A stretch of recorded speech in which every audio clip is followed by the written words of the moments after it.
Hello, good people. Welcome. Bad people. Welcome. Medium people. Welcome. Anyone who wanna learn more about management. I love this topic. For me, it's very important to know how to manage people because I remember many years ago, I have I had a team of specialists who did almost everything. They created content, submitted content, design, optimized web development, even promoted. But today, yeah, I have a team of specialists who can pay attention to specific topics because it's hard. It's hard today to be jack of all trades. And I'm so excited to discuss about motivation management with Matt Sinners. How are you? I am very good. And I would disagree highly. It's not hard to be jack of all trades. It just doesn't make you a lot of money. So, Yeah, yeah. By the way, managers are jack of all trades, because they need to understand almost all topics. For example, yeah, I can feel that I'm jack of all trades because I understand organic reach, I understand EEAT, I understand many things, social media, SEO, but I'm far away from specialists. For example, if I compare my skills with Lily Ray about EEAT, yeah, she wrote, by the way, a great checklist for my SEO course, and like plus 50 points, what you need to do, to increase this parameter. And yeah, I can learn these points, but I can imagine how much time she spent, to write this checklist. I'm far away from Jeff Coyle, who can use AI to create advanced strategy. I'm far away from many specialists, but I can cooperate with them. I can manage them. So, but before we start, just tell more about yourself, experience, background, and anything that can help our listeners to learn more about you. sure. So, my background was in the corporate world originally. So, I used to work in Xerox and IBM, large companies. And eventually, I went into management. Um, After I left the corporate world, I initially started out coaching people on how to manage because I realized there's so many online business owners who are starting businesses in all sorts of niches, starting to hire people, and they didn't know how to manage them. So that was the first business. At this point, I own a total of 7 companies, and fundamentally, most of my day is either teaching clients how to manage or coaching and working with my staff and helping them how to manage teams well. So that's the sort of fundamental of what I do on a day-to-day basis. So I've got some cool business. I got a big outsourcing company, Aristo Sourcing. We run a big SEO summit, so SEO Mastery Summit in Saigon, which will take place next year in April. Last time was a great event, nearly 300 people, and this time we're going to be 450 people. And yeah, we have an in-house SEO company where we basically build, grow, and scale, primarily affiliate and ad sites and so on. And yeah, lots of interesting angles and yeah. Nice. Awesome. Awesome. Yeah, looking forward to your event. Yeah, I'll submit information about the event so guys you can learn more. And if you want, you can take part, to attend this event. And I want to start from the question that, the last time I read a lot about that, different approaches how to manage meetings, because for example Brian Dean shared that on his new company Exploding Topics, he doesn't have any meetings, so they handle all processes on chat, on CRM, so many things. They avoid meetings.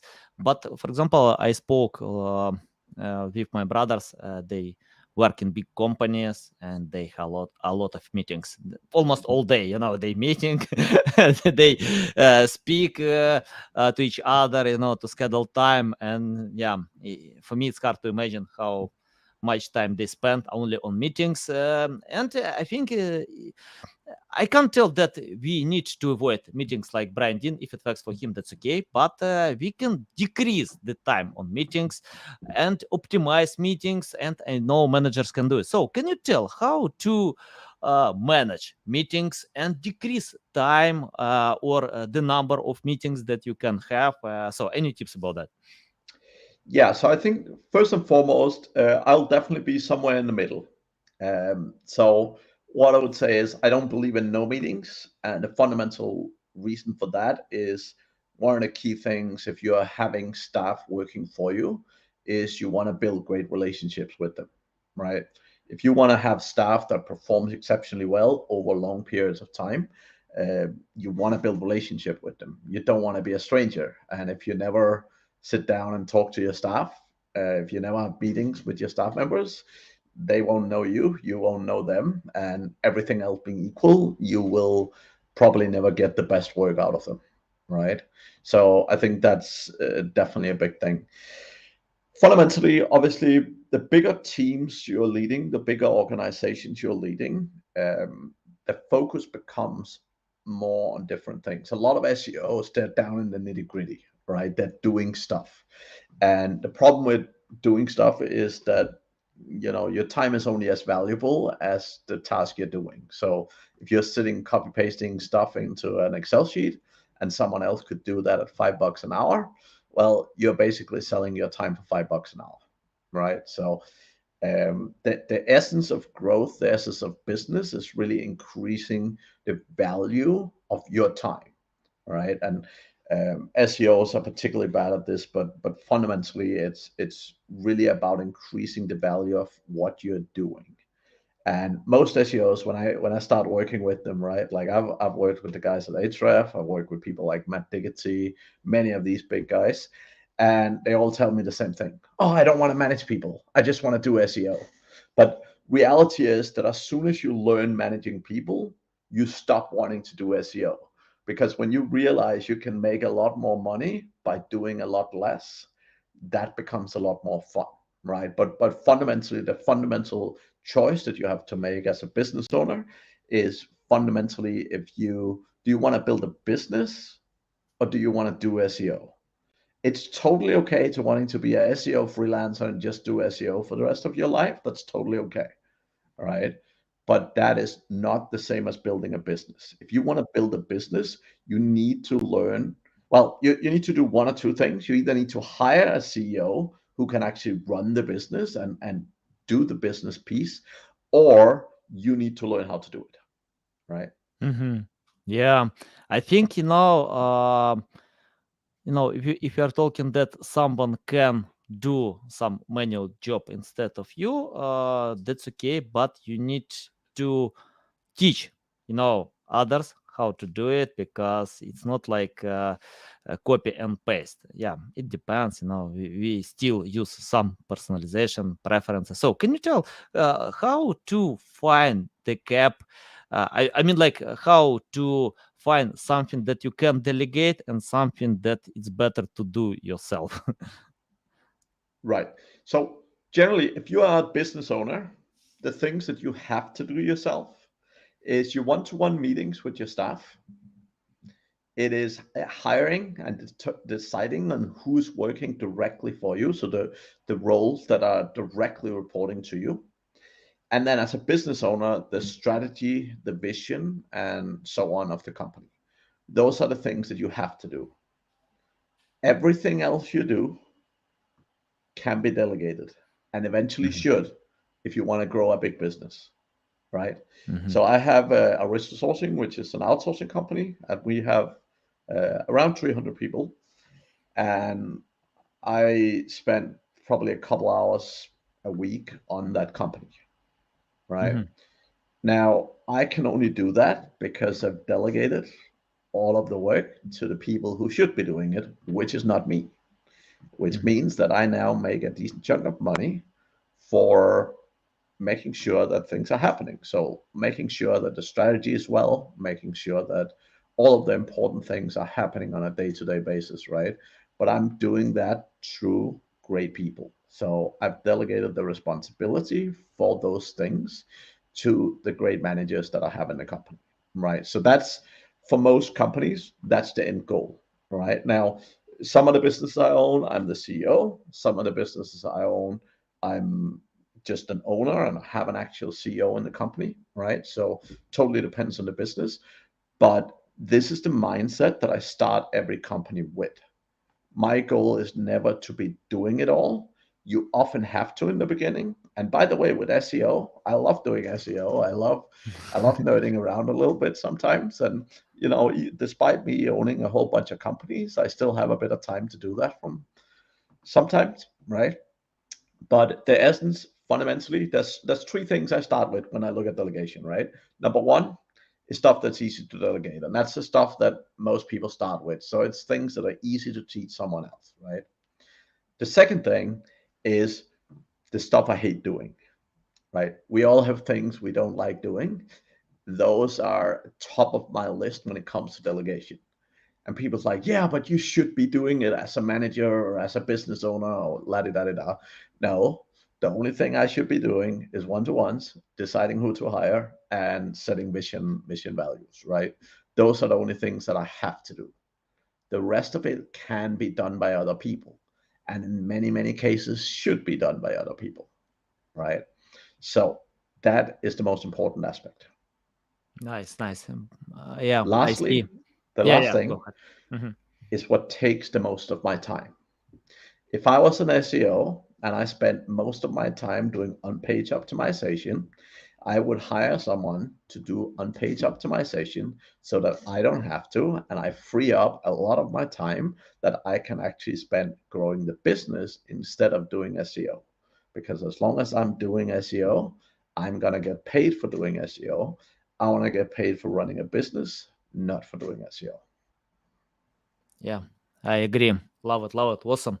And I usually, when I start something new, I usually try myself.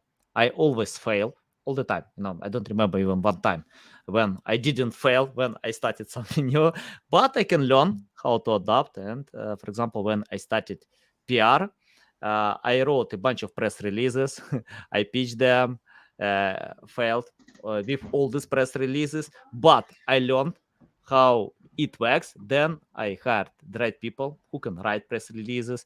I hired people who can pitch them. And today we got mentions on CNN, Forbes, many other great resources because of knowing the process.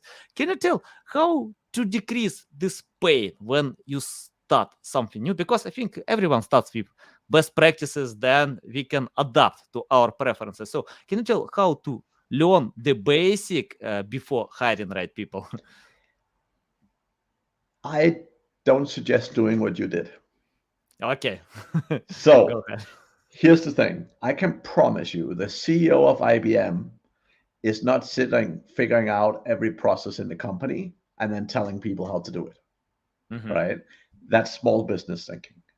If you want to run a big business, what you do is you hire smart, capable people and you get them to do that thinking, right? The problem is most small business owners think that they have to figure everything out, then delegate it, and then figure the next thing out, then delegate it.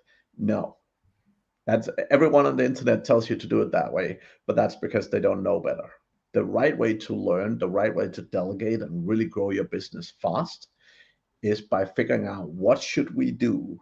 What is the right things to do? So let's say you're running a website and you have no email marketing. If you say, well, we should definitely do email marketing because I've heard that's a really cool thing to do. Well, the right thing to do is either look around at the staff you have and say, hey, Mhm. one of you find someone who's maybe good at writing copy or someone who is very technical to figure things out. And fundamentally, you want to give them the responsibility to figure it out.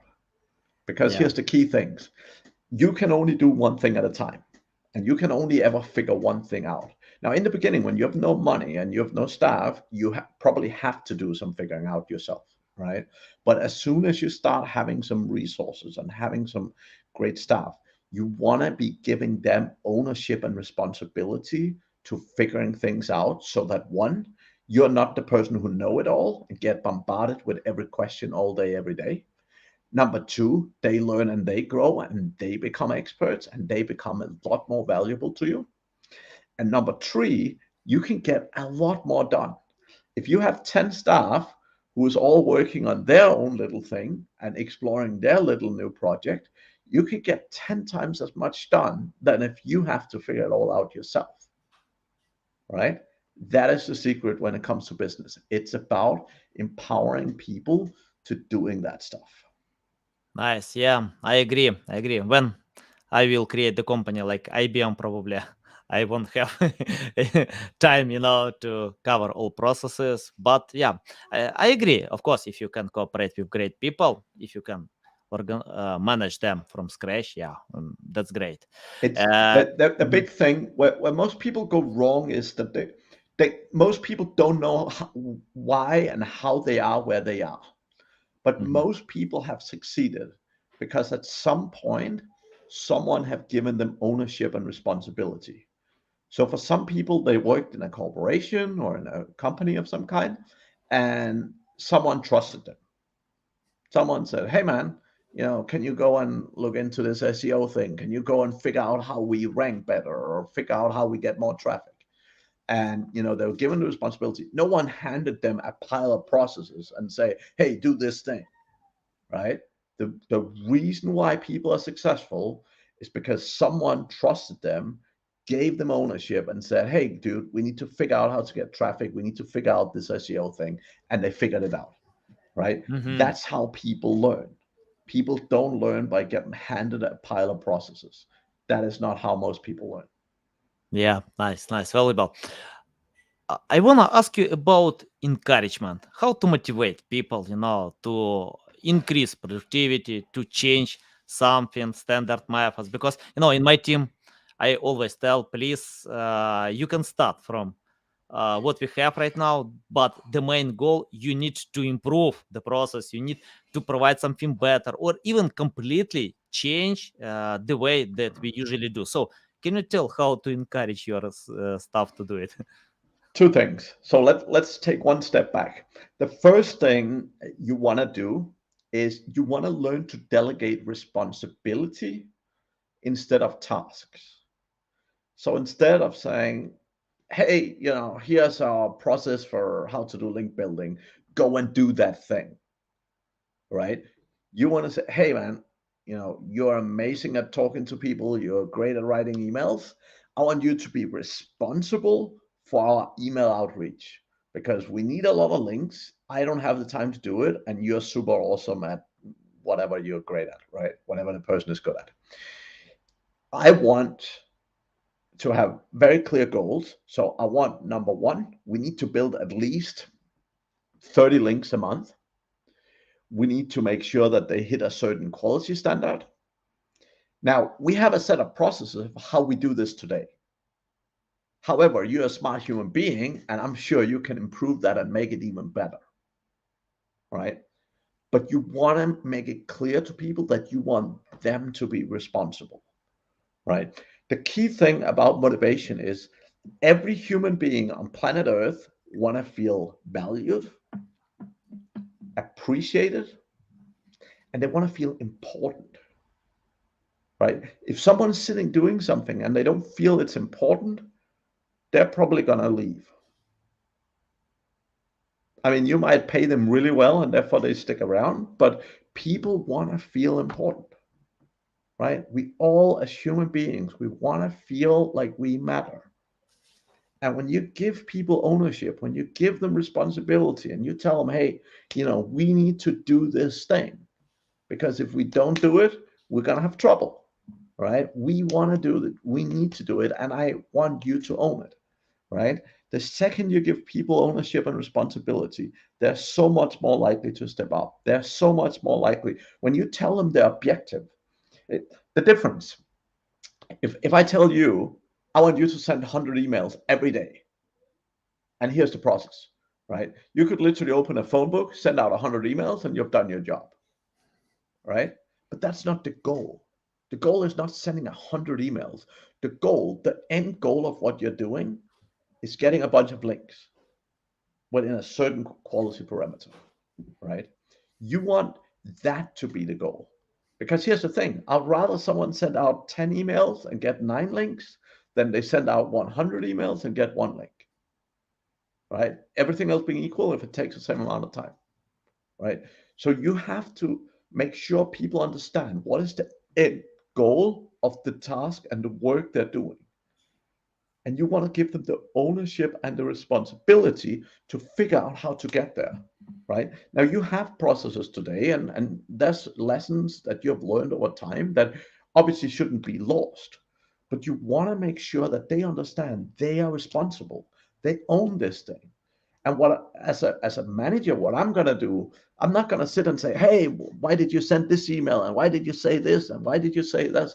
I'm simply gonna look at the numbers at the end of the month or the end of the week or whatever, and I say, hey, your goal was to get 5 links. You got 4. That's not good enough. What do we need to do? What can you do different to make sure you get to the goal?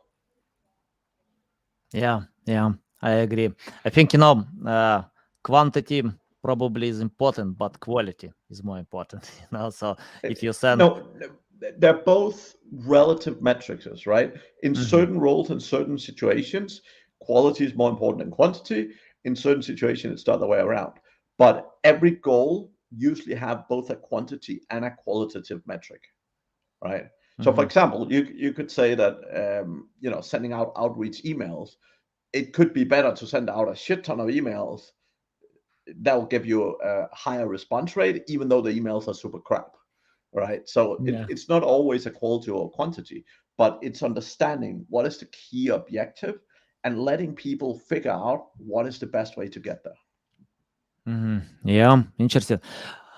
I wanna ask you about setting these goals. Once I watched an interview with Arnold Schwarzenegger, and he replied to the question how he achieved this success in politics, in movies, in sport, and he replied because of setting the right goals. He had a clear vision what he wants to achieve, and even when many haters, including family members, friends, didn't believe him, he didn't care. He just worked hard to achieve all goals, and he did it.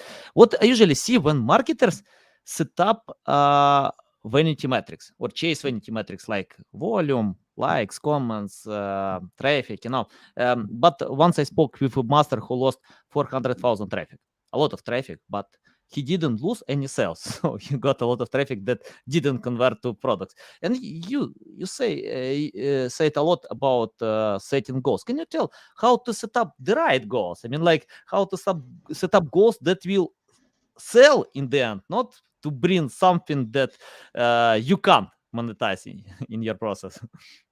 No, this is where you need to be smart about it. This is again where most SEOs focus on traffic, right? But traffic is Yeah, not the end goal. of if course. if I'm delegating responsibility to an SEO, I would not say, "Hey, your goal is to get 100,000 traffic." I'll say, "We need to get, I don't know, 100 new customers every month. That's the goal, right? I want you to go figure out how to do it. I don't care if you get a shit ton of traffic that's not so relevant but converts to 100 customers, or you get a little bit of traffic that converts to 100 customers. I don't mind how you do it, but my goal is to get 100 customers a month, right?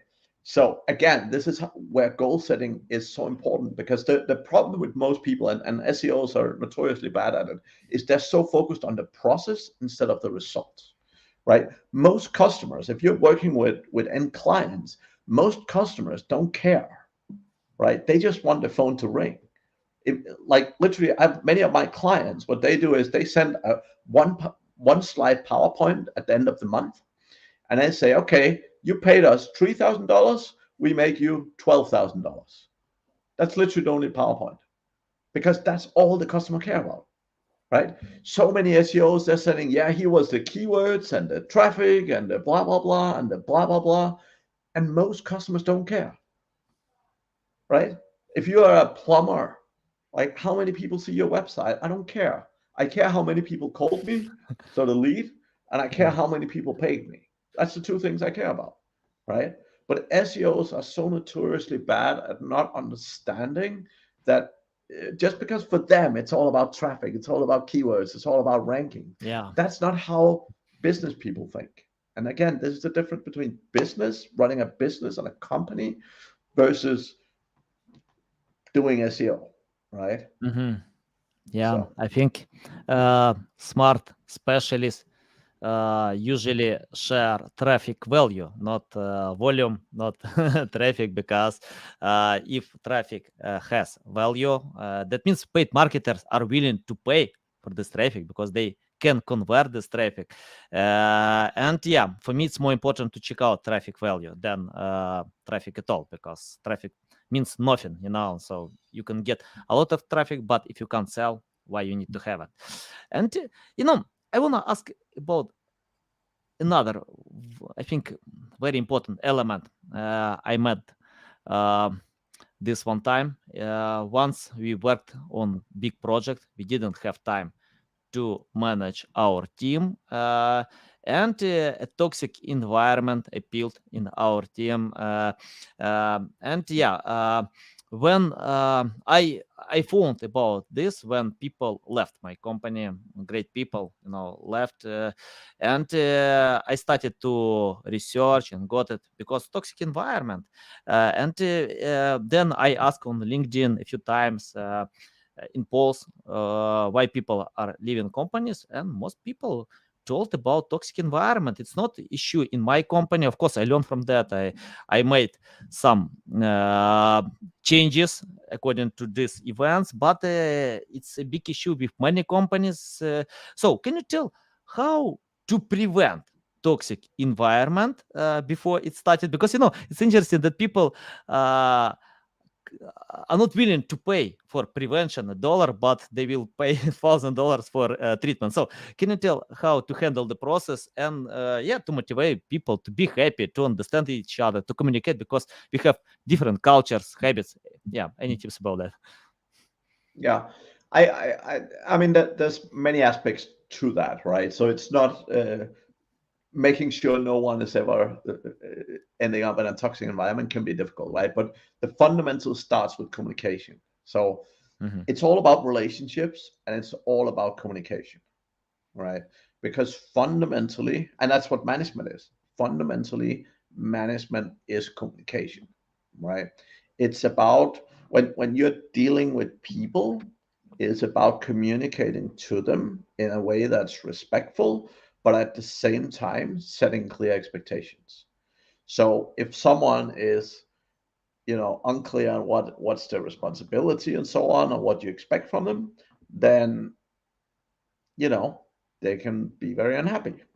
Reality is that uh, most business owners in particular, because they don't communicate very well, often their expectations are not being met. And when the expectations not being met, they start getting angry and unhappy, right? But my life is very simple in business. If staff is not achieving what I want them to achieve, it's either me hiring the wrong people, it's me not giving them clear direction on what they need to do or achieve, it's me not managing them well, and it's me not taking the appropriate action. So that could be putting the right person in the right role and so on, right?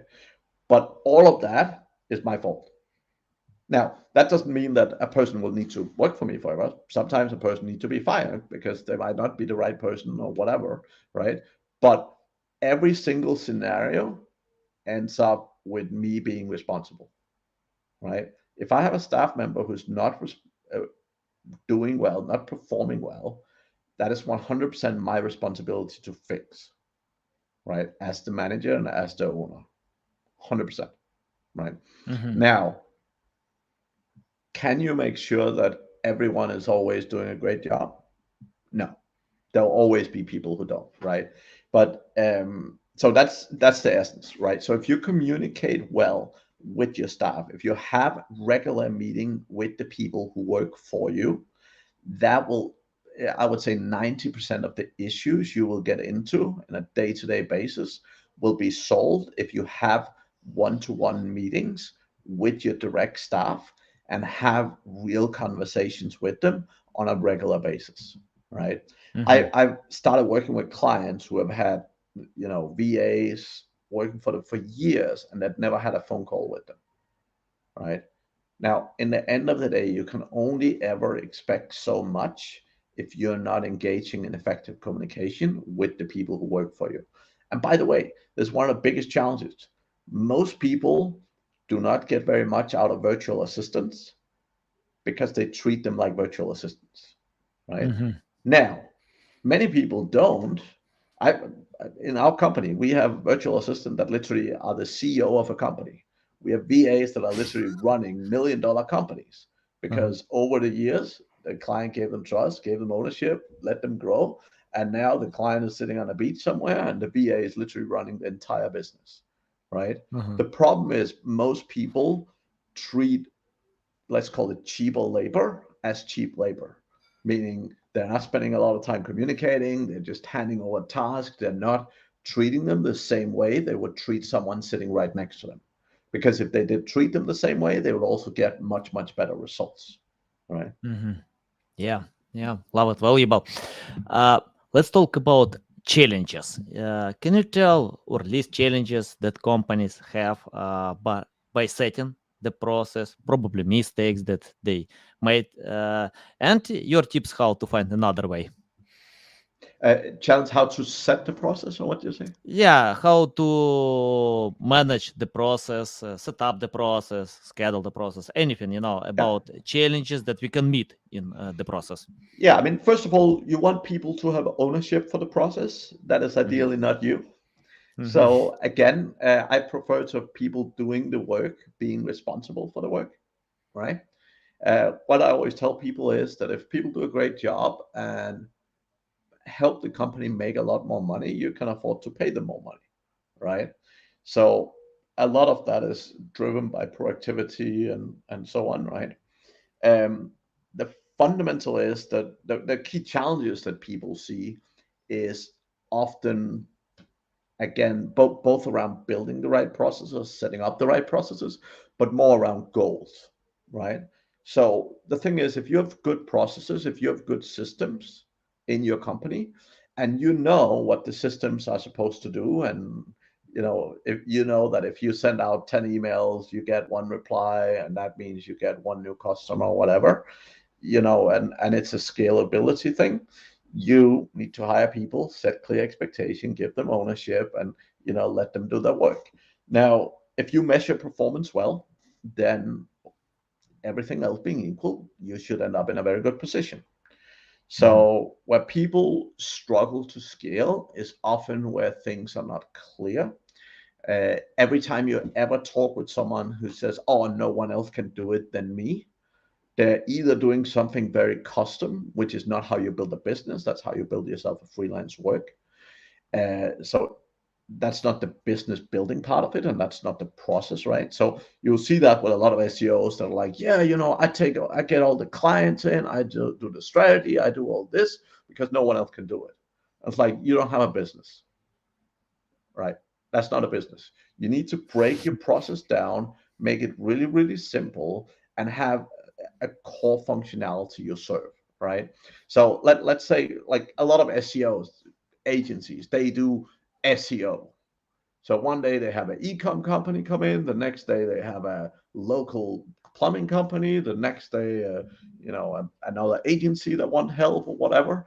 And because they're doing so much different stuff, they can't build good processes. They can't build good workflows, right? Whereas if you say, okay, we only work with plumbers, right? That's the only thing we do. So when a plumber comes in, we know the market, we know exactly how they talk, we know exactly what they need.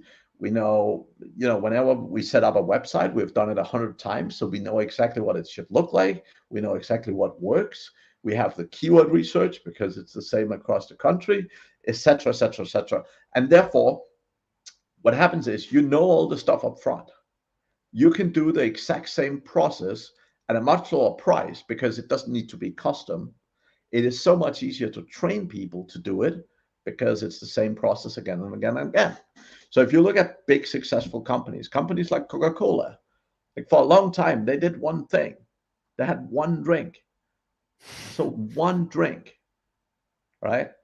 And SEOs are constantly saying, "Oh yeah, but we have to do all of this stuff." No, build a company, pick a niche, pick a very clear niche, pick a niche where you can build a solid framework around exactly what you do so that you can delegate it and get other people to take ownership for it. That's how you build a business, right? Yeah. If you get sick, if you get COVID or whatever, you get some kind of sick, go in hospital for a month, and your company tanks, you don't have a business, right? If you cannot, I mean, I'm right now I'm traveling. I've been traveling for the last 3 months or so, and have another month to go. Um, and I do this every year. I usually go 3 to 5 months travel every single year, right? Now, my rule is very simple. All of my businesses need to be bigger when I come back than when I left. Sorry about that. Um, but yeah, so every company needs to be bigger when I come back than when I left. And if I was a critical part of the process, that would not happen, right? If I was required to do any kind of customer, whatever, if I was required to do the sales, it couldn't happen, right? Yeah. Agree. Yeah. Love it. Love it. Uh, you share a lot about people, about human being, about you need to hire great people to manage them. But let's talk about AI. That was simple to ignore, hard today, impossible tomorrow. Yeah, I think AI is everywhere. And Jeff Coyle told me on my podcast, co-founder of Market News, that in the future we will have three companies. The first company will develop AI. The second company implement AI, and the third company will be obsolete. Who can leave the trade? And I think it's important to use AI, including management. Can you tell how to do it? Because it's interesting that I see all content creators without exception. I cooperate with many great authors who can post for Forbes, Investopedia, many big websites, prominent websites, and all of them use AI, all of them without any exception. But some niches like accounting, I spoke with my brothers and they told me, no, nobody cares about AI. It's not touch this niche. But if we check out numbers, in the US alone, companies, yeah, I don't remember exactly the revenue, but it's more than $100 billion, in accounting services. So, can you tell about AI? How we can use AI in SEO management specifically, and your tips how to adapt it? Yes. Rule number one is hire smart people and get them to figure it out. Mhm. That is the uh, simplest rule. No, yeah. I mean, from a management standpoint, again, if you want the most out of the humans around you, it's not about AI. It's about building Mhm. real relationships with real people, right? Mhm. Just like, I mean, yeah, you can probably go and buy a plastic girlfriend somewhere, but it's not the same thing, right? So when you're dealing with people that work for you, you need to learn to communicate and build relationships with those people.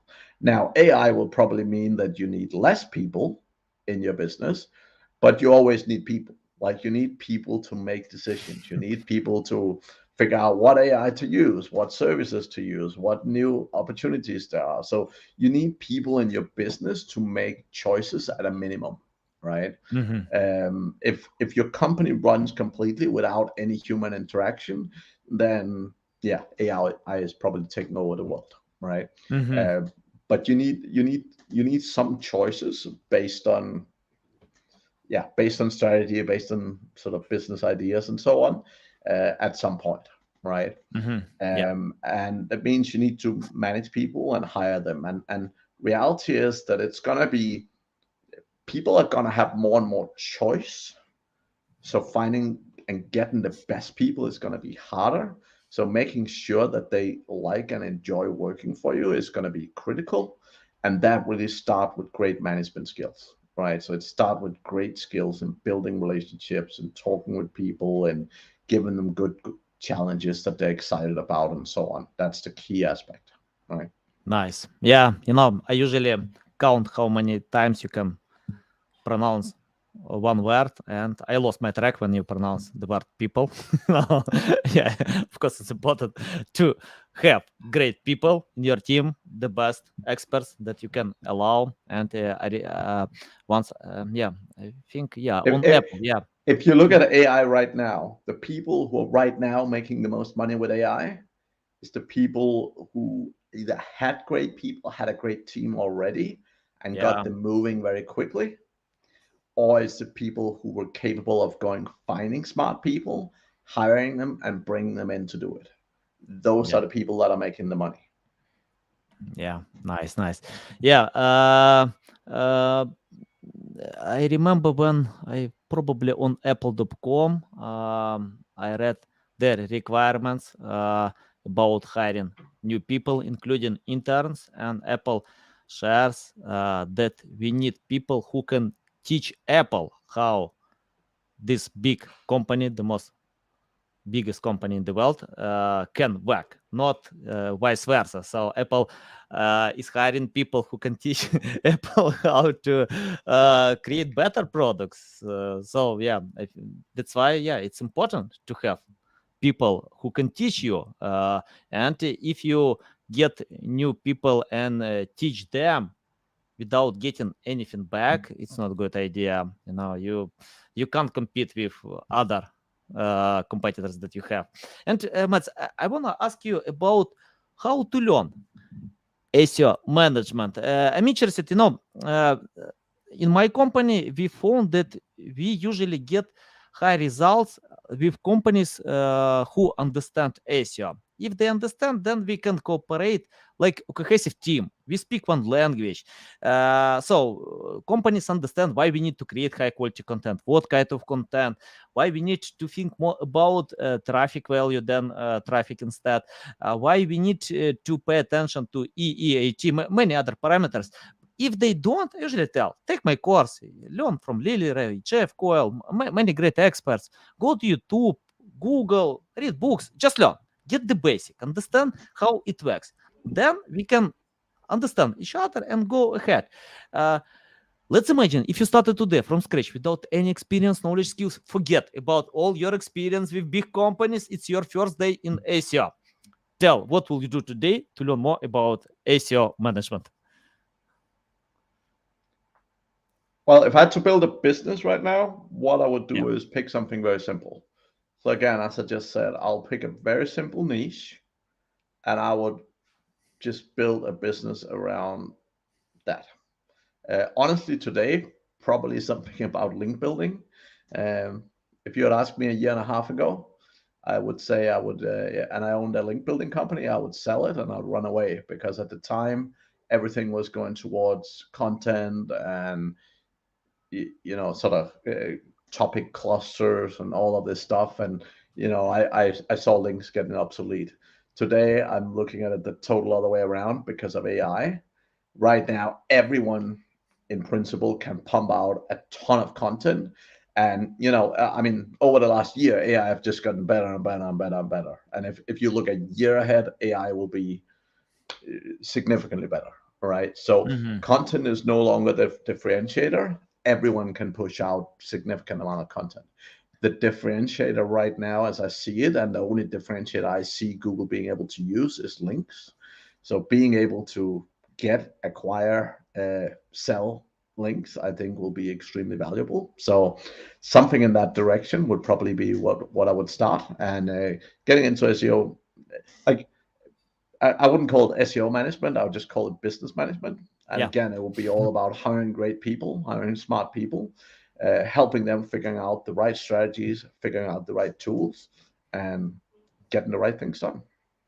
Yeah. So, It's interesting that I removed TikTok because it's only one social media that learned my mind. I don't know how, but TikTok knows about my live and contact everything.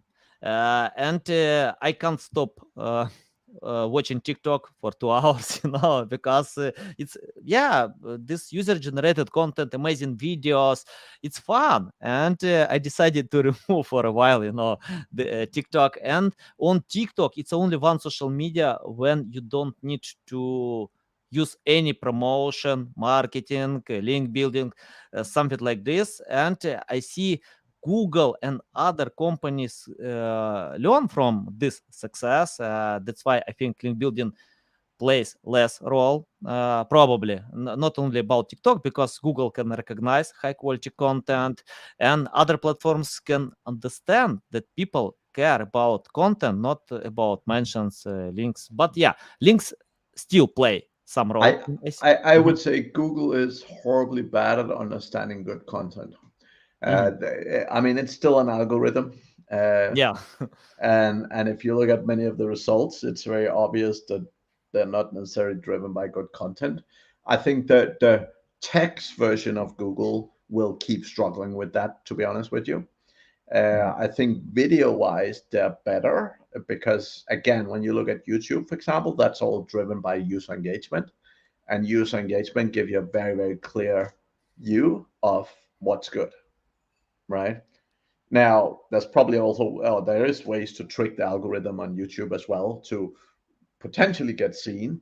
But the thing is, if you have told a lot of crap and no one likes your Yeah. stuff, you're not going to get that many views, right? Now, Yeah. you might have something that's slightly less good than your competitor, but you can trick the algorithm a little bit to get up and people look at your stuff more and therefore you stay on top, right? But fundamentally, I think the video algorithm is a lot easier and a lot simpler than the text algorithm is today, Mhm. right? Yeah. I don't think that we'll get to a point where the text algorithm is driven in that way by user engagement alone, right? Yeah.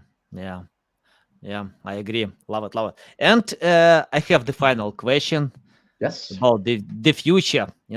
I have my crystal ball, but it doesn't work.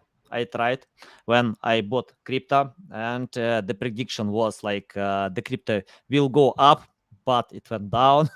Luckily, I don't put all eggs in one basket, so I'm fine. That's okay. I can lose money if I play on this game. But I want to ask about the future in management, business management. What kind of future will be according that we have AI today? Probably Apple can change the world with augmented reality. I don't know what will come, like Facebook tried to create virtual reality. We'll see. I don't know. But anyway, your prediction about the future and how we can adapt to this possible future. Yeah, I think to some degree management will become more important because again, I think the quantity of people in many companies will go down because of the likes of AI and technology in general, right? So the number of people will go down, but the management often will become much more important. Now, I think management will, to some degree, become a little bit easier because with AI, I mean, it's getting easier and easier and easier because the more data you have, the more information you have on what's happening, the better you can make decisions, right? When you have less data, it's harder to make the right choices. So I think management is becoming easier in the sense that you'll have more better data. And even with AI, a lot of things that maybe wasn't measurable in the past becomes measurable. So let's take a simple thing like let's say a hotel receptionist, right? Mhm. Now, if I'm as a manager of a hotel receptionist, if I today am to judge how great is she as a receptionist at welcoming people, I mean, I can go to the people coming in and ask them, but today you can probably go and do other things. You can look at maybe the security camera and see, does she constantly smile when new people come in? Does she greet them in a welcoming way or whatever? So there's all these new sort of levels of data and information that becomes possible that wasn't possible a while back, right? And I think some of that stuff will make life easier from a management standpoint to a large degree. However, um, it's still going to be critical to acquire some good management skills so that you can take great care of the people that you are dealing with and that you have, right? Yeah, nice. Valuable. So valuable. Mats, it's a big pleasure to get on my show to learn from you. I love this experience. I'm going to spend some time in emergency room, to consume all this information. So tell our audience the best way how to keep learning from you, how to follow you, how to reach out to you. Yes. The best place to find me is mattsingers.com. That's all about management. And I have my very popular effective management mastery course on it, and that's usually the starting point for all of my clients where they go through and I've really taken the last 20 years of management and really condensed it down to 4 or 5 hours worth of video content because business owners are busy, right? But it's really the essence of the processes that you want to master as a manager to succeed, right? And if you get them right, you're better than 90% of the managers out there. So that's a lot about me and how to get started with management and so on, or learn more about management. Let's say it that way. Nice. I'm going to do it. Guys, I recommend to anyone to follow Matt, to take this course, to learn from him, because you can see a lot of value. If you want to grow your business, you need to do it. Matt, it's a big pleasure again. I love all your valuable insights. Welcome back anytime to share more value. Invite if you have someone to my podcast. I'm willing to speak with great speakers like you. Guys, you can find all links in the description below. Listen us on Apple, Google, Spotify, and see you next time.